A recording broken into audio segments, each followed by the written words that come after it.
भगवान शिव के 12 ज्योतिर्लिंगों में भीमशंकर का स्थान छठा है। यह ज्योतिर्लिंग महाराष्ट्र के पुणे से लगभग 110 किलोमीटर दूर सह्याद्री नामक पर्वत पर स्थित है।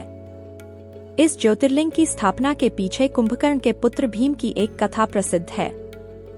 कहा जाता है कि कुंभकर्ण के एक पुत्र का नाम भीम था। कुंभकर्ण को कर्कटी नाम की एक महिला पर्वत पर मिली थी। उसे देखकर कुंभकर्ण उस पर मोहित हो गया और उससे विवाह कर लिया। विवाह के बाद कुंभकर्ण लंका लौट आया, लेकिन कर्कटी पर्वत पर ही रही। कुछ समय बाद कर्कटी को भीम नाम का पुत्र हुआ।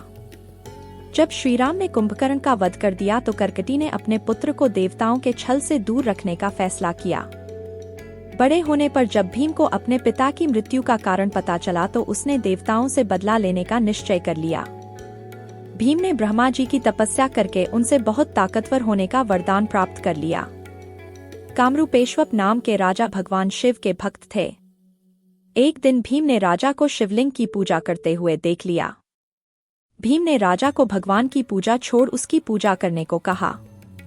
राजा के बात न मानने पर भीम ने उन्हें बंदी बना लिया। राजा ने कारागार में ही शिवलिंग बनाकर उनकी पूजा करने लगा। जब भीम ने यह देखा तो उसने अपनी तलवार से राजा के बनाए शिवलिंग को तोड़ने का प्रयास किया। ऐसा करने पर शिवलिंग में से स्वयं भगवान शिव प्रकट हो गए। भगवान शिव और भीम के बीच घोर युद्ध हुआ, जिसमें भीम की मृत्यु हो गई।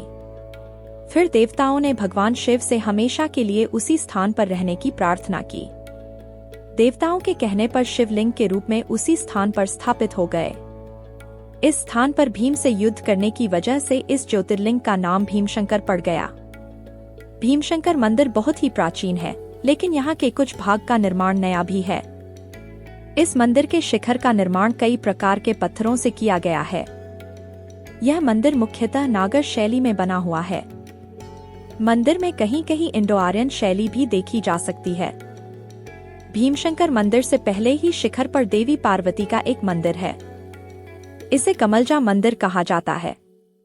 मान्यता है कि इसी स्थान पर देवी ने राक्षस त्रिपुरासुर से युद्ध में भगवान शिव की सहायता की थी। युद्ध के बाद भगवान ब्रह्मा ने देवी पार्वती की कमलों से पूजा की थी। यहाँ के मुख्य मंदिर के पास मोक्ष कुंड, सवतीर्थ कुंड, ज्ञान कुंड और कुशारण्य कुंड भी स्थित है। इनमें से मोक्ष नामक कुंड को महर्षि कौशिक से जुड़ा हुआ माना जाता है और कुशारण्य कुंड से भीम नदी का उद्गम माना जाता है। भीमशंकर ज्योतिर्लिंग जाने के लिए साल का कोई भी समय चुना जा सकता है। महाशिवरात्रि के समय यहाँ पर विशेष मेला लगता है।